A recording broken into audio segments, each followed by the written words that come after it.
NIA 17 ಕಡೆ ದಾಳಿ ಮಾಡಿದೆ. ರಾಜ್ಯದಲ್ಲೂ ಕೂಡ ಪ್ರಕರಣಗಳು ನಡೆದಿದೆ. ಸೊ ಏನು ಗೊತ್ತಿಲ್ಲ ನನಗೆ. NIA ನಮಗೇನು ಹೇಳಿಲ್ವಲ್ಲ. ಈಗ NIA ಈ ನಮ್ಮ ಬಾಂಬ್ ಬ್ಲಾಸ್ಟ್ ಕೇಸ್ನಲ್ಲಿ ಅವರು ಇನ್ನೂ ನಿನ್ನೆ ಬರಬೇಕಾಗಿತ್ತು, ಬಂದಿಲ್ಲ. ಇವತ್ತೇನಾದರೂ ಬರ್ಬೋದೇನೋ. ಬಂದು ಅಧಿಕೃತವಾಗಿ ಅವರು ನಮ್ಮ ಪೊಲೀಸ್ನವರಿಂದ ಅವರು ಇದು ಮಾಹಿತಿಗಳನ್ನೆಲ್ಲ ಸಂಗ್ರಹಣೆ ಮಾಡಿ ಅಧಿಕೃತವಾಗಿ ಟೇಕ್ ಓವರ್ ಮಾಡಬೇಕಾಗುತ್ತೆ. ಇನ್ನೂ ಕೂಡ ಅವರು ಮಾಡ್ದಂಗೆ ಕಾಣಲಿಲ್ಲ. ನಮ್ಮವರು ಈಗಾಗಲೇ ಭಾಳ ಹತ್ತಿರ ಬರ್ತಾ ಇದ್ದಾರೆ. ಅನೇಕ ಮಾಹಿತಿಗಳು, ಇನ್ನೂ ಹೆಚ್ಚಿನ ಮಾಹಿತಿಗಳು ನಿನ್ನೆ ಮೊನ್ನೆ ಎಲ್ಲ ಸಿಕ್ಕಿದೆ.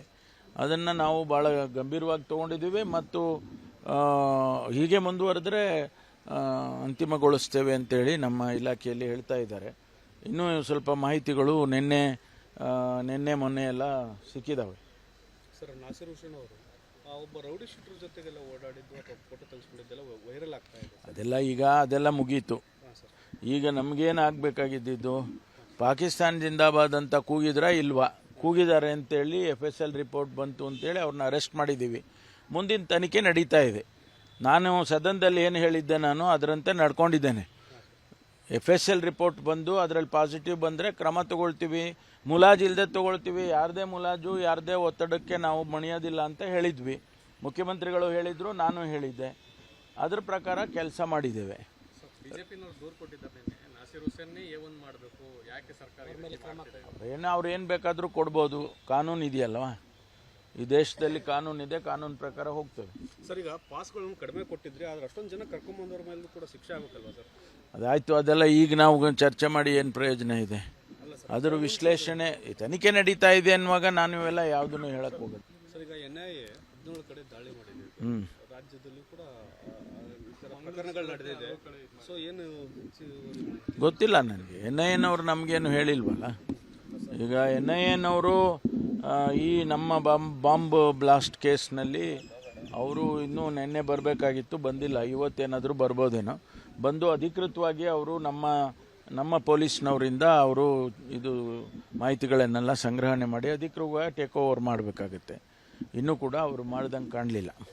ನಮ್ಮವರು ಈಗಾಗಲೇ ಭಾಳ ಹತ್ತಿರ ಬರ್ತಾ ಇದ್ದಾರೆ. ಅನೇಕ ಮಾಹಿತಿಗಳು, ಇನ್ನೂ ಹೆಚ್ಚಿನ ಮಾಹಿತಿಗಳು ನಿನ್ನೆ ಮೊನ್ನೆ ಎಲ್ಲ ಸಿಕ್ಕಿದೆ.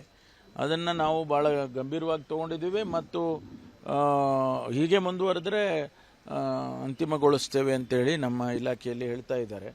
ಇನ್ನೂ ಸ್ವಲ್ಪ ಮಾಹಿತಿಗಳು ನಿನ್ನೆ ಮೊನ್ನೆ ಎಲ್ಲ ಸಿಕ್ಕಿದ್ದಾವೆ. ಸರ್, ನಾಸಿರ್ ಹುಸೇನ್ ಅವರು ಒಬ್ಬ ರೌಡಿ ಶೂಟರ್ ಜೊತೆಗೆಲ್ಲ ಓಡಾಡಿದ್ದು ಅಥವಾ ಫೋಟೋ ತೆಗೆಸ್ಕೊಂಡಿದ್ದೆಲ್ಲ ವೈರಲ್ ಆಗ್ತಾ ಇದೆ. ಅದೆಲ್ಲ ಮುಗೀತು. ಈಗ ನಮಗೇನು ಆಗಬೇಕಾಗಿದ್ದು, ಪಾಕಿಸ್ತಾನ ಜಿಂದಾಬಾದ್ ಅಂತ ಕೂಗಿದ್ರಾ ಇಲ್ವಾ? ಕೂಗಿದ್ದಾರೆ ಅಂತೇಳಿ FSL ರಿಪೋರ್ಟ್ ಬಂತು ಅಂತೇಳಿ ಅವ್ರನ್ನ ಅರೆಸ್ಟ್ ಮಾಡಿದ್ದೀವಿ. ಮುಂದಿನ ತನಿಖೆ ನಡೀತಾ ಇದೆ. ನಾನು ಸದನದಲ್ಲಿ ಏನು ಹೇಳಿದ್ದೆ, ನಾನು ಅದರಂತೆ ನಡ್ಕೊಂಡಿದ್ದೇನೆ. FSL ರಿಪೋರ್ಟ್ ಬಂದು ಅದರಲ್ಲಿ ಪಾಸಿಟಿವ್ ಬಂದರೆ ಕ್ರಮ ತಗೊಳ್ತೀವಿ, ಮುಲಾಜು ಇಲ್ಲದೆ ತಗೊಳ್ತೀವಿ. ಯಾರದೇ ಮುಲಾಜು, ಯಾರದೇ ಒತ್ತಡಕ್ಕೆ ನಾವು ಮಣಿಯೋದಿಲ್ಲ ಅಂತ ಹೇಳಿದ್ವಿ. ಮುಖ್ಯಮಂತ್ರಿಗಳು ಹೇಳಿದರು, ನಾನು ಹೇಳಿದ್ದೆ. ಅದ್ರ ಪ್ರಕಾರ ಕೆಲಸ ಮಾಡಿದ್ದೇವೆ. ಬಿಜೆಪಿನವರು ದೂರು ಕೊಟ್ಟಿದ್ದಾರೆ, ನಾಸಿರ್ ಹುಸೇನ್ನೇ A1 ಮಾಡಬೇಕು, ಯಾಕೆ ಸರ್ಕಾರ ಅವ್ರು ಏನು ಬೇಕಾದರೂ ಕೊಡ್ಬೋದು. ಕಾನೂನು ಇದೆಯಲ್ವ, ಈ ದೇಶದಲ್ಲಿ ಕಾನೂನಿದೆ, ಕಾನೂನು ಪ್ರಕಾರ ಹೋಗ್ತೇವೆ. ಸರ್, ಈಗ ಪಾಸ್ಗಳನ್ನು ಕಡಿಮೆ ಕೊಟ್ಟಿದ್ರೆ ಆದ್ರೆ ಅಷ್ಟೊಂದು ಜನ ಕರ್ಕೊಂಬಂದವ್ರ ಮೇಲೂ ಕೂಡ ಶಿಕ್ಷೆ ಆಗುತ್ತಲ್ವಾ ಸರ್? ಅದಾಯಿತು, ಅದೆಲ್ಲ ಈಗ ನಾವು ಚರ್ಚೆ ಮಾಡಿ ಏನು ಪ್ರಯೋಜನ ಇದೆ? ಅದರ ವಿಶ್ಲೇಷಣೆ ತನಿಖೆ ನಡೀತಾ ಇದೆ ಅನ್ನುವಾಗ ನಾನು ಇವೆಲ್ಲ ಯಾವುದನ್ನು ಹೇಳಕ್ಕೆ ಹೋಗೋದು. ಅನುಕ್ಷಣದ ಸುದ್ದಿಗಳಿಗಾಗಿ ವಿಸ್ತಾರ ನ್ಯೂಸ್ ಯೂಟ್ಯೂಬ್ ಚಾನೆಲ್ ಸಬ್ಸ್ಕ್ರೈಬ್ ಮಾಡಿ. ಹೊಸ ಸುದ್ದಿಗಳ ನೋಟಿಫಿಕೇಶನ್ಗಾಗಿ ಬೆಲ್ ಐಕಾನ್ ಕ್ಲಿಕ್ ಮಾಡಿ. ಲೇಟೆಸ್ಟ್ ಅಪ್ಡೇಟ್ಸ್ಗಾಗಿ www.vistaranews.com ವೆಬ್ಸೈಟ್ಗೆ ವಿಸಿಟ್ ಮಾಡಿ. ಅಂಗೈಯಲ್ಲೇ ಜಗತ್ತಿನ ಸುದ್ದಿ ತಿಳಿಯಲು ವಿಸ್ತಾರ ನ್ಯೂಸ್ ಕನ್ನಡ ಆಪ್ ಡೌನ್ಲೋಡ್ ಮಾಡಿ.